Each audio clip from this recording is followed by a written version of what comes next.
Bienvenidos a todos y todas. Estás escuchando Ancestral Podcast, el podcast que te ayudará a reconciliarte con tu salud digestiva y hormonal y a crear un estilo de vida acorde con tu fisiología y evolución. Yo soy Claudia Feito, dietista nutricionista y experta en PNI. Y yo soy Marga Díaz, química, dietista y experta en PNI. Y juntas vamos a acompañarte en este viaje de reencuentro con tu salud ancestral. ¡Empezamos! Bienvenidos al episodio número 13. Hoy tenemos el placer de tener con nosotras en el podcast a Iñaki Medina Majuelo. Él es fisioterapeuta, osteópata y experto en PNI. Iñaki es fundador del Centro de Osteopatía Medina Majuelo, ubicado en Vitoria, y donde trabaja como terapeuta, pero también ofrece sesiones online y da charlas y talleres. Iñaki está especializado en dolores menstruales y desórdenes hormonales en la mujer. Podéis encontrar más información sobre él y su trabajo en la web www.medinamajuelo.com, en el perfil de su Instagram @imedinamajuelo o en el perfil de su centro de osteopatía @medinamajuelo. Con él hablamos sobre los puntos clave que pueden estar detrás de los dolores menstruales. Principalmente responderemos a la pregunta ¿por qué me duele la regla? Esperamos que esta información os sea de utilidad. Dentro podcast. Hola Iñaki, bienvenido a Ancestral Podcast. Primero que todo, antes de empezar, queríamos darte las gracias por estar aquí y haber querido compartir este ratito con nosotras. Un trocito de tu tiempo y un poquito de conocimiento y nada, sobre todo eso, darte las gracias. Bueno, muchas gracias a vosotras por invitarme y a todos los oyentes que encantado de poder aportarles algo de conocimiento en este tema que me parece súper importante. Genial, Iñaki. Pues antes de empezar, yo también te doy las gracias por estar aquí, que estamos encantadas de tenerte en nuestra casa, en Ancestral Podcast. Y queríamos remarcar lo que dijimos en el podcast anterior, que era el episodio, si no me equivoco, el número 12, porque independientemente de que nosotras, las mujeres, como objetivo en nuestra vida o como uno de los objetivos en nuestra vida es el reproducirnos, ¿no? O bueno, el de tener hijos, dicho de otra manera. Hablando, sí. Pero bueno, a nivel evolutivo es reproducirnos, ¿no?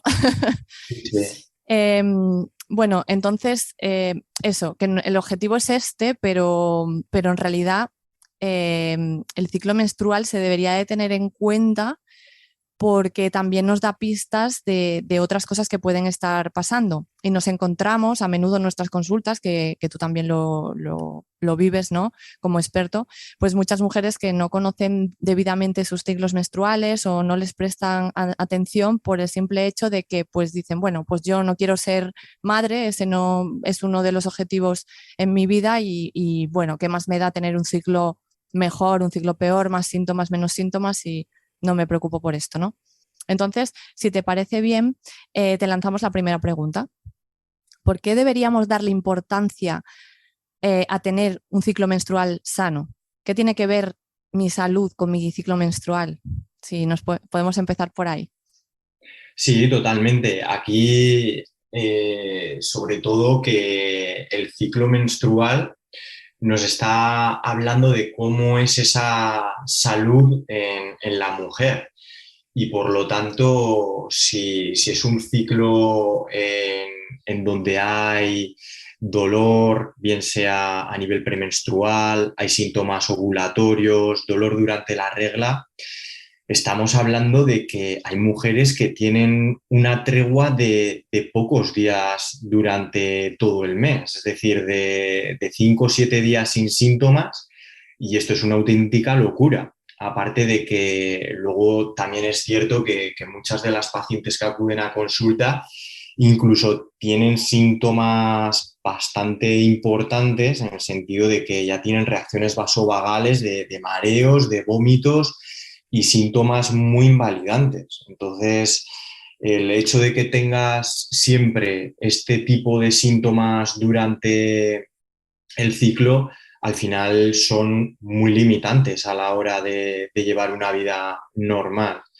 Entonces, me parece súper importante que el ciclo se lleve de manera adecuada y poder prestar atención a que se esté dando sin ningún síntoma y sin ninguna complicación, porque esto de que la regla sea dolorosa se ha normalizado, y que sea común no tiene que ser algo normal. Por lo tanto, aquí les digo a todas las mujeres que si tienen síntomas esto no es normal y habría que revisarlo para poder mejorarlo.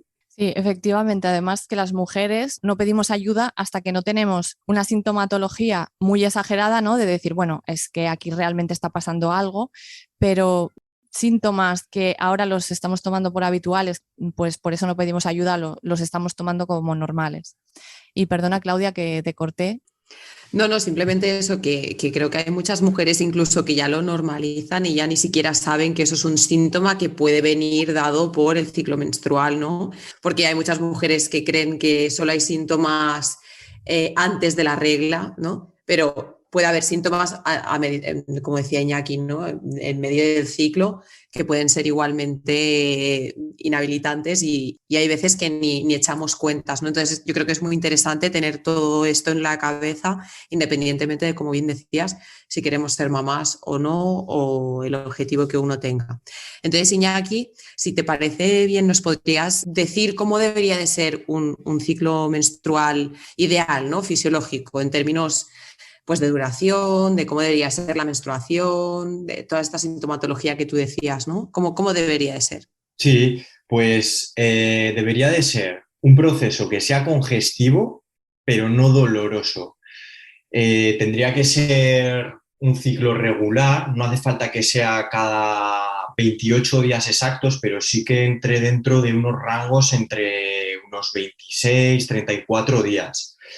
Y aquí sería importante recalcar el que no hubiera ni síntomas durante la ovulación ni durante el síndrome premenstrual, porque aquí, como comentabais, hay mujeres que igual ni asocian este tipo de síntomas al ciclo menstrual, porque no solo es dolor a nivel urogenital, sino que también podemos encontrar síntomas como congestión mamaria, retención de líquidos, hinchazón abdominal, mucho apetito, dolor de cabeza, diarrea, estreñimiento, aparición de acné, sensibilidad emocional, irritabilidad, cansancio, dolor muscular articular, y todos estos síntomas al final pueden tener una relación con este proceso menstrual. Y luego el sangrado tendría que ser al principio un color rojo vivo y que se vaya oscureciendo a medida que van pasando los días. Y sí que es cierto que puede aparecer algún coágulo, pero la presencia de coágulos nos está diciendo pues que hay cierta fibrosis y cierta adherencia que no se está resolviendo bien ese proceso inflamatorio. Y en cuanto a la cantidad, pues a los primeros días podríamos decir que entre 3-4 horas el cambiarse la copa o la compresa en este caso, pues podría ser algo normalizado, porque si habría un sangrado más exagerado, aquí nos estaría diciendo que no es normal, habría un sangrado demasiado abundante. Vale, perfecto. Bueno, tenemos muy claro cómo debería ser un ciclo menstrual más bien fisiológico. Luego cada mujer, pues eso, presenta sus variaciones individuales que habría que mirar a lo mejor fuera de esos rangos si realmente pues está dentro de la normalidad o no, pero bueno, eso ya habría que verlo de forma individual, ¿no? Y bueno, ya enganchando al tema que nos atañe en este podcast, Iñaki, vamos al meollo de la cuestión. ¿Por qué la regla duele? ¿La regla debería de doler? Entonces, esta es la gran pregunta. Pues no, para nada tendría que doler. Como hemos dicho antes, tendría que ser un proceso congestivo donde notemos cierta hinchazón, pero que no llegue a ser doloroso. Y en este caso, el hecho de que haya un ciclo menstrual doloroso y con aparición de ciertos coágulos nos está diciendo pues que hay una mala gestión de esta inflamación, porque realmente cuando se da la menstruación, lo que está pasando es que hay una descamación a nivel endometrial donde hay una hemorragia, es decir, hay una herida que debe resolverse de manera adecuada. Y esto es algo importante porque siempre hemos visto la inflamación como algo negativo, pero es que realmente no es un proceso lesivo, sino que es un proceso de resolución de tejidos. Por lo tanto, es súper importante que este proceso se dé de manera adecuada y que se lleve de la mejor manera para que ese tejido endometrial que se vaya a formar tenga unas propiedades adecuadas. Porque si se corta el proceso, lo que va a pasar es que no se va a resolver esa inflamación de manera adecuada y por lo tanto no se va a generar un tejido endometrial con unas buenas propiedades y por lo tanto en la siguiente regla vamos a tener un tejido fibrótico que al descamarse vuelva a doler. Es como el gato que se muerde la cola. Entonces es importante que este proceso inflamatorio se dé de manera adecuada. Genial, entonces, haciendo así un pequeño resumen, porque al final yo creo que mucha gente no tiene claro, ¿no? ¿Qué objetivo tiene la inflamación? Al final, cuando hay, como tú decías, una herida, hay algo en un tejido, ¿no? La inflamación para lo que sirve es para repararlo. Eso. Esto que comentabas de parar la inflamación, ¿a qué te refieres? ¿Cómo paramos esa inflamación? Sí, aquí muchas veces lo que se tiende a hacer es el tomar algún antiinflamatorio para parar ese proceso inflamatorio y esto tiene sus inconvenientes, porque realmente el proceso inflamatorio, para que se lleve a cabo de manera adecuada, digamos que hay unas moléculas que se llaman las prostaglandinas, que son las que producen esta vasodilatación, pero que cuando llegan a un pico máximo, lo que van a hacer es que estas prostaglandinas empiezan a disminuir de manera brusca y se empiezan a liberar unas moléculas que se llaman lipoxinas. Y estas moléculas, digamos que son resolutivas de esta inflamación y van a hacer que este tejido, en este caso endometrial, pues que sea de unas características apropiadas y que no sea un tejido fibrótico, porque el problema es que cuando tomamos un antiinflamatorio, lo que vamos a hacer es que estas prostaglandinas no lleguen a su pico máximo y que por lo tanto no se lleguen a liberar estas lipoxinas que van a ser claves para que ese tejido endometrial pues se genere con esas propiedades que debería de generarse, sin ser un tejido fibrótico y que vaya a generar síntomas más adelante cuando se descama. Entonces, al contrario de lo que piensa mucha gente, de que tomando antiinflamatorios se resuelve esa inflamación, lo que sucede realmente es que esa inflamación se para y se queda ahí en el limbo, ¿no? No. Totalmente, y aquí donde deberíamos de influir es para modular esta respuesta inflamatoria y que se dé de manera adecuada todo el proceso, no pararlo, porque esto es un error. Claro, es importante que este proceso se dé de forma que inflamemos para que se dé ese pico que dé la señal de, venga, vale, inflamamos hasta aquí, ya llegamos hasta aquí, pues vamos a resolver. Pero claro, paramos con un fármaco y no tenemos esa señalización y está clarísimo esto que comentas que, claro, por un lado me tomo el fármaco, me alivia, pero por otro lo que estoy provocando es pues generar que, bueno, un tejido no lo ideal, ¿vale? Cuando se vuelve a hacer como la regeneración de ese tejido, ¿no? Y esto, ¿qué implicaciones nos puede dar a nivel de salud, ¿no? Un tejido fibrosado. Eso es, al final lo que va a generarse es un tejido fibrótico y un tejido pues, que no tenga unas propiedades elásticas adecuadas y que en consecuencia un tejido fibrosado en la siguiente descamación va a hacer que sea doloroso el siguiente ciclo. Por eso decíamos que es como un círculo vicioso que no se acaba de resolver.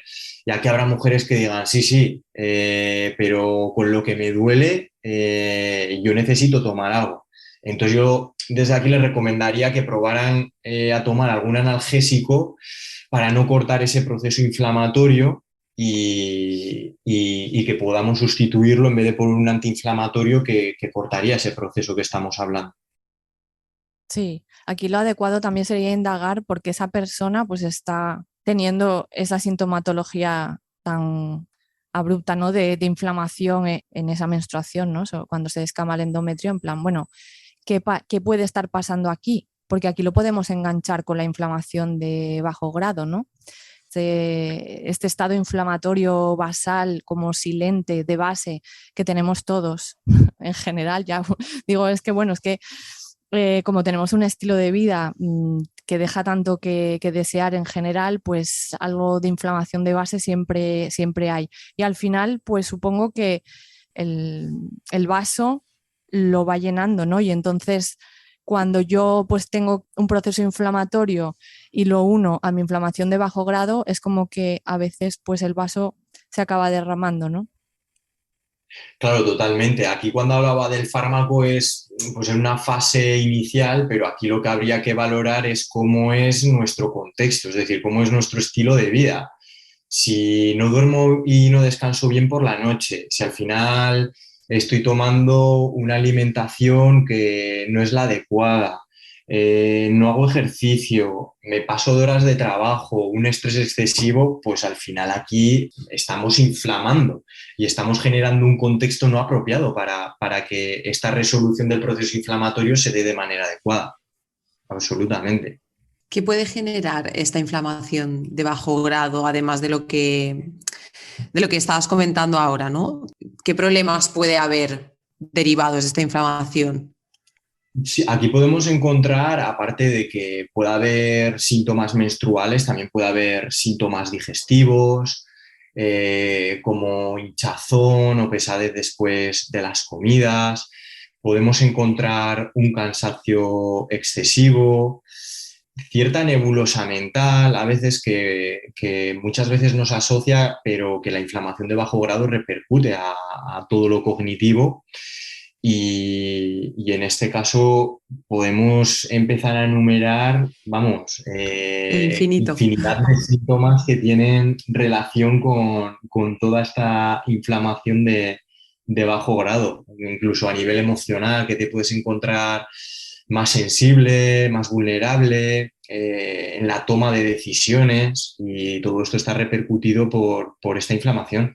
Claro, cuando vas nombrando todo esto, al final, yo creo que es muy común en muchas mujeres, ¿no? Que en los días previos a la menstruación o durante el ciclo, ¿no? Cuando hay estos cambios hormonales, problemas digestivos, de repente hay estreñimiento, de repente aparece diarrea, de repente estoy muy hinchado, ¿no? Al final todo esto está linkado, ¿no? Como bien decíais, si hay una inflamación de bajo grado y hay una mala gestión de este ciclo menstrual, al final es como que todo desborda, ¿no? Y aparecen muchos síntomas que a veces, como decíais, no se relacionan, ¿no? Cambios de humor, estoy deprimida, de repente no me encuentro bien, ¿no? Todo esto creo que es muy importante que se tenga claro. Entonces, ¿cómo podríamos mejorar? ¿Nos podrías dar algunos tips de cómo podríamos mejorar esto, la resolución de estos procesos inflamatorios? Sí, totalmente. Aquí pues vamos a tener que revisar cómo es nuestro descanso, porque el descanso es fundamental, el tener un buen descanso. El hecho de revisar si tenemos una vida sedentaria o no, el hecho de poder hacer también deporte, la gestión del estrés y luego sobre todo con la alimentación. Es decir, hay ciertos alimentos que van a ser claves para resolver un proceso inflamatorio. Y estos son el ácido araquidónico y las grasas omega 3. Entonces, ¿dónde encontramos estas grasas que hemos comentado, tanto el ácido araquidónico como las grasas omega 3? Las grasas omega 3 sobre todo en el pescado, sobre todo en el azul, y el ácido araquidónico en los huevos y en la carne de pasto, es decir, carne que se haya movido y al poder ser pues que no haya estado hormonada ni tomando piensos, sino que haya estado pastando.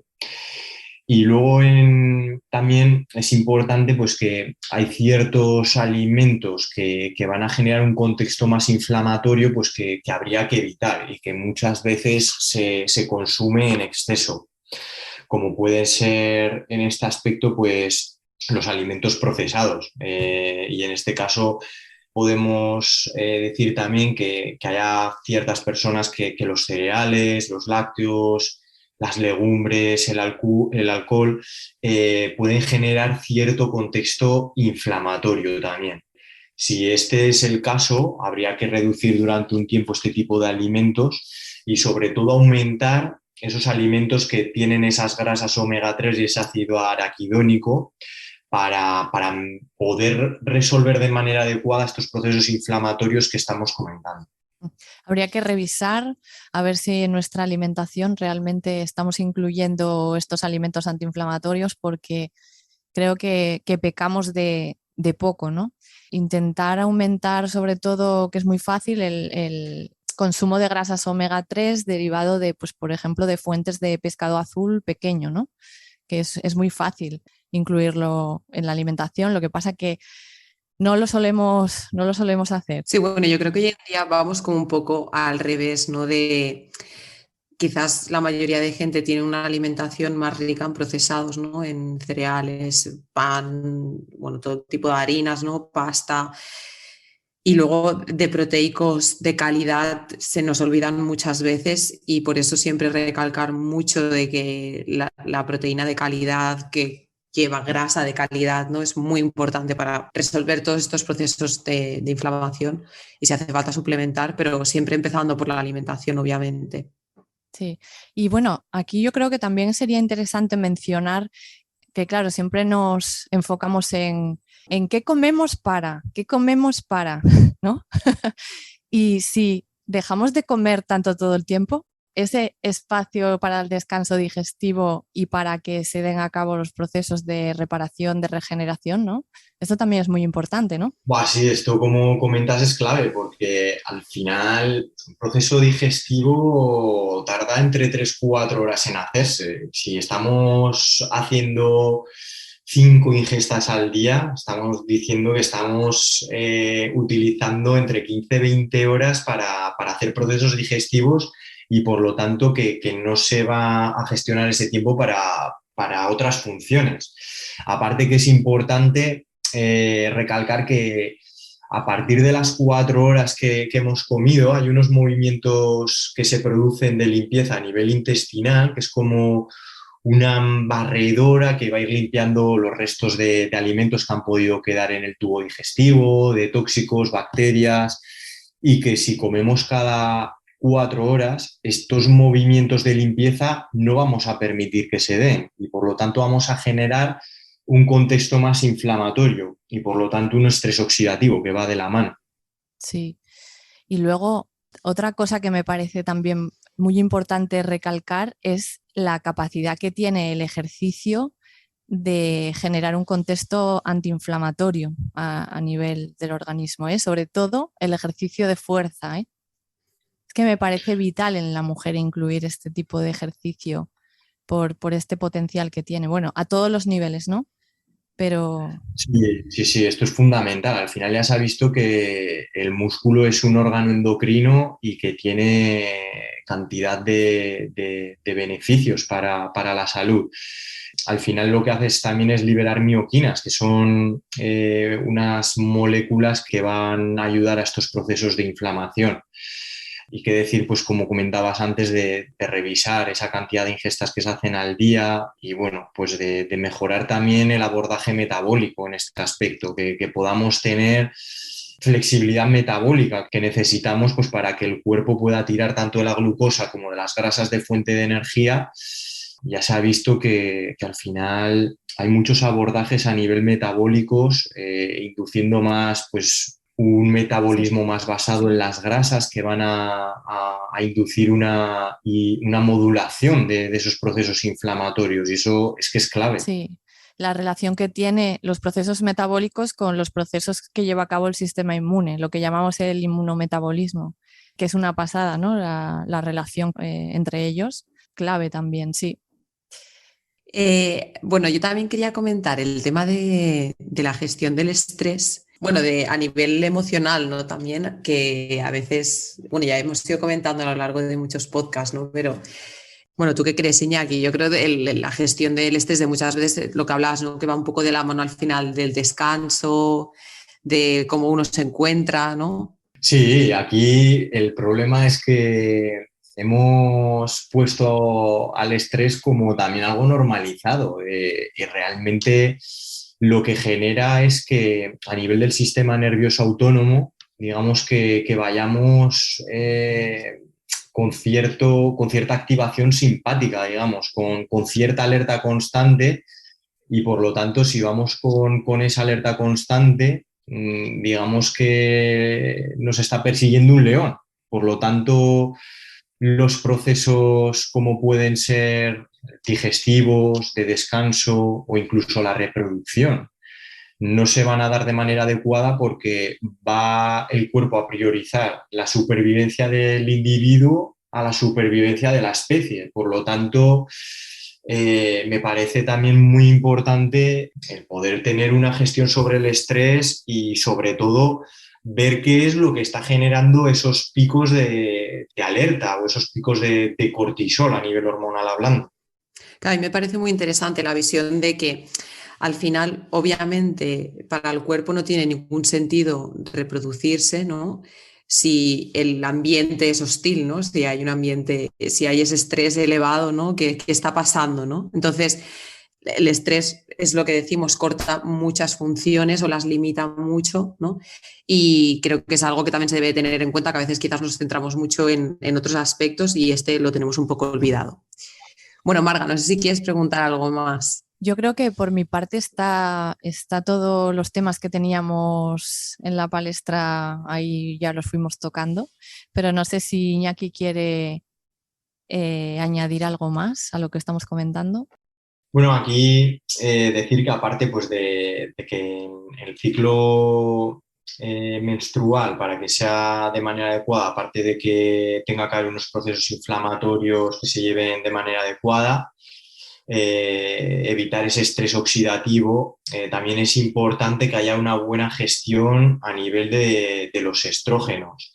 Y esto sobre todo va a estar más correlacionado con los síntomas que pueden aparecer a nivel de la ovulación y a nivel de síndrome premenstrual. Y bueno, esto si os apetece podemos indagar un poquito más en otro día, que yo estaría encantado de poder meternos más con el tema de los estrógenos y el tema hormonal.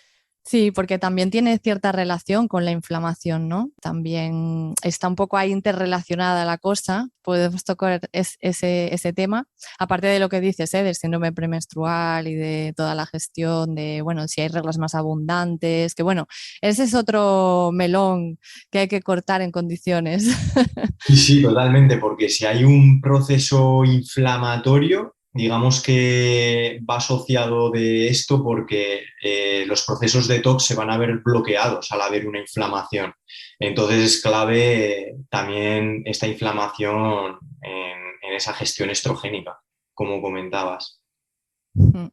Genial, pues te tomamos la palabra y queda pendiente hablar de ese tema. Y nada, de nuevo muchas gracias por estar hoy aquí con nosotras. Y nada, esta es tu casa, así que cuando quieras te vuelves a pasar.